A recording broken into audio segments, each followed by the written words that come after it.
Hello, everybody. Hope you're doing good today. So here's my mug. That is a Chewbacca mug. And what I have done was I bought this little stuff called Swiss Mocha. So my mom used to drink this stuff when we were younger, and it was probably my first taste of coffee. Even though when I realized it was instant coffee and really not the best stuff, but you know what? I got it because it'd been a long time. Probably won't get it again for a long time, but I enjoyed it. And so then the other thing I picked up were these. So these are so I was a youth pastor for a number of years in Morgan Hill, and the youth ministry's name was Relentless. And I remember, the whole idea behind our name was, the relentless pursuit of God and getting students to really be inspired to follow after God and really, live as God's called them to live. And so I was thinking about that. I saw this yesterday, and I was thinking about, again, just kind of in the season we're in, and I can kind of look back on this and go, man, what a great time. I loved my time as a youth pastor, had some great students, and so sometimes, we have a tendency to kind of, live in the past. And it seems like the older we get, the more we tend to do that. And we always think of the good old days, or, you know, um, it just seems like things were so much better then. Or for those that are young, or those that are, just creative types, they're always thinking of like what they could do tomorrow, what they could do, down the road. And it's almost, again, in the season of feeling like we're all kind of stuck in a moment, or as a band would say, we're hanging in the moment, or hanging by a moment. I messed that lyric up, but whatever.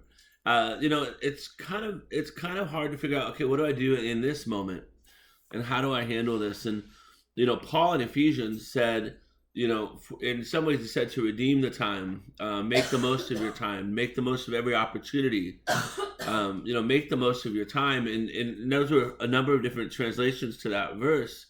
And, the whole idea, Paul continued with the command of regarding how we utilize our time. Depending on the translation, this could have been thought of as making the most of every opportunity. And Paul was personally familiar with the perspective that each day could be his last, and he wasn't guaranteed the future. And he even said, he goes, make the most of every opportunity because the days are evil. We don't always have guarantees. He'd been beaten, shipwrecked, stoned, imprisoned, and not knowing if he would live another day. And so, God calls us to be people that live the most to how God calls us to be in this day, what God calls us to do in this moment. And so part of this importance of making the most of our time is how we live our life. How am I following Christ? How am I living out the message of Jesus in my life? And then how am I taking the most advantage knowing that we're not guaranteed tomorrow? So how am I making the most of today with what God has given me, and what God is calling me to do? And so there's so much opportunity in this moment to be able to, connect with a neighbor. Heather and I have connected with more of our neighbors in the last few days than we have since the time that we've lived here. And we've had a lot of opportunity to be able to help people in need. And we've just heard of so many stories of where people have been, challenged to be more creative in certain ways. Whether it's in things that are fun. I mean, some of the videos that are out. We just saw somebody wrote a song called to the tune of "Baby It's Cold Outside," but it was talking about COVID. And so it just kind of got me thinking today, how am I making the most of the opportunity that God has given me today? How am I making the most of the opportunity that God is putting before me in the moment, knowing I can't hang on to the past, even though it was amazing. The future isn't guaranteed. I can dream about it. I can plan for it. I can look to it. But yet, in today, in this moment, how am I making the most of today? Because I'll be honest, there are times I've looked back on other seasons of my life and I thought, man, I wish I had taken more advantage of the time I had then. I living in Santa Cruz, and I lived there for 4 years as a pastor, 3 years as a student, and then as a living in the community.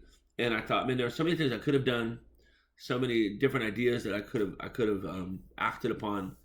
And so, either, where do I take the most of this? So on one hand, I can look back like I do here and think, man, I made the most of my time there. And I don't look back, oh man, I wish there had been more that I could have done. And so in this season, you might be stuck in your house. You might be not able to move forward. Things that you had planned might have been pushed off. And again, those things you can't control. But how do we make the most of every opportunity that God has given us today to live out the life that He's called us to live, to become and continue to grow into the kind of person that God has called you to be, and also how you can make the most of this opportunity, because there's still opportunity to minister to people, to grow in your faith, to love your neighbor, and to do the things that God has called you to do. And let's not waste it worrying about things, getting caught up in conspiracy, assuming the worst is at hand. That does nothing for you. But where do we make the most of the day that God has given us today? Enjoy your coffee. I'll see you guys tomorrow.